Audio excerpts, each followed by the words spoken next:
दूंगा सुदामा को जैसा मेरा धन वैभव हो। अब उन्होंने विश्वकर्मा जी को आदेश दे दिया कि रातों रात इनका महल हमारे महल के जैसा बन जाना चाहिए। विश्वकर्मा जी गए हैं, अम्बिया सुशीला से निवेदन किया कि देवी भगवान ने भेजा है, आपके घर को महल बनाना है। कहा कि भैया देखो, विपत्ति काल में मेरे पड़ोसियों ने मेरा साथ दिया है, इसलिए पहले उनका घर बनना चाहिए, फिर मेरा घर बनेगा। हम आप क्या करते हैं, 4 पैसा मिला तो 4 मोटरसाइकिल लाकर घर पर खड़ी कर दी। पड़ोसी बेचारा भीख मांगने लायक है, कोई उसकी मदद नहीं करता। लेकिन यह गलत चीज है। बाहर दान करने से पहले अपने घर में दान करो, अपने भाई बंधुओं को। अगर योग्य हो तो, ज्यादा धन है तो अड़ोस पड़ोस और अपने नगर में करो, उसके बाद देश और काल का सोचना। क्योंकि ऐसा जो व्यक्ति नहीं करता है वह नरकगामी हो जाता है। बाहर आप कितने ही यज्ञ मंडप करवा लो, सजवा लो, दान कर लो, अगर तुम्हारे घर में तुम्हारा भाई बंधु कोई भूखा है तो तुम्हारा किया गया सब दान व्यर्थ हो जाता है। तो सुशीला जी ने निर्देश दिया तो सबका मकान बन गया और उनका भी सज गया है। अब भगवान कृष्ण ने कहा कि सुदामा बहुत देर हो गई है, अब तुम्हें जाना चाहिए। कहा कि हाँ हाँ मित्र, सही कह रहे हो, बड़ा विलंब हुआ, मुझे जाना चाहिए। मैया रुक्मणी ने पकड़ लिया भगवान कृष्ण को। कहा कि अच्छा ये बताइए, यह ब्राह्मण बेचारा इतनी दूर से हमारे गृहस्थी में आया है, 2-4 दिन, हफ्ते, 10 दिन, महीने रह लेगा, हम लोग सेवा करेंगे, इसकी हृष्ट पुष्ट हो जाएगा, फिर जाएगा। कहा कि देवी कुछ नहीं समझती हो, इसकी पत्नी सच्ची पतिव्रता है, जब तक नहीं जाएगा एक अन्न भी नहीं खाएगी, मर जाएगी बेचारी, तो उसके कल्याण के लिए मुझे इन्हें भेजना है। कहा अच्छा स्वामी ठीक है, भेज दीजिए। कहा कि सुदामा अब आप जाइए अपने घर पर। कहा कि चलिए मैं आपको छोड़ देता हूँ। और जाने लगे हैं तो भगवान ने कहा अच्छा रुकिए रुकिए, आपने मेरा दुपट्टा पहन रखा है पीताम्बर, वह तो वापस कर दीजिए मित्र। कहा कि हाँ मित्र, मेरा वस्त्र मुझे पहना दीजिए और अपना दुपट्टा पीताम्बर ले लीजिए रेशमी।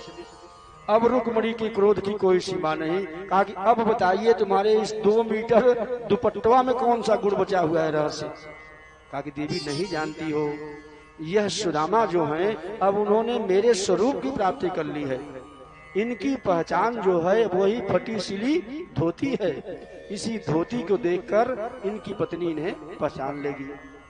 इस प्रकार भगवान ने सुदामा पर कृपा किया है। और जब वापिस आते हैं अपने नगर तो उनकी पत्नी ने उनको देखा है, बुलाया कि स्वामी आइए, इधर इधर आइए।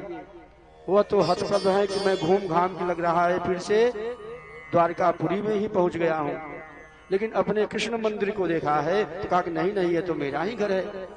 जब देवी बाहर आती है सुशीला जी आरती की थाली लेकर, हतप्रभ होकर देख रहे हैं देवी आप कौन हो, क्योंकि उनका भी रूप अब लक्ष्मी के स्वरूप का हो गया है।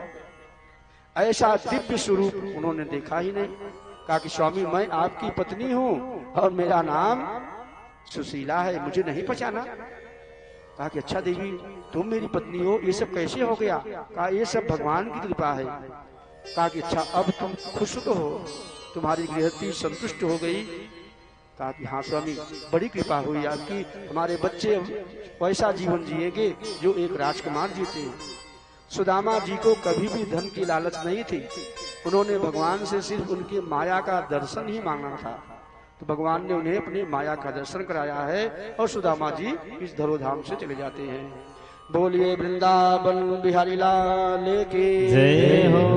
अच्युतों केशवों राम नारायणो कृष्ण दामोदरो वासुदेवो हरि श्रीधरो माधवो गोपिका वल्लभो जानकी नायको रामचंद्र भजे।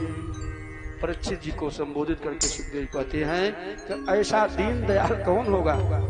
अरे ऐसे बेहाल बिवाई निशोपक कंटक जाल लगे पुने जोए आए महादुख पायो सका तुम आए है ना के तय दिन खोए। देखे सुदामा की दीन दशा करुणा करके करुणा निधि रोए। पानी पराते को हाथ छुयो ने नैनन के जल से पग धोयो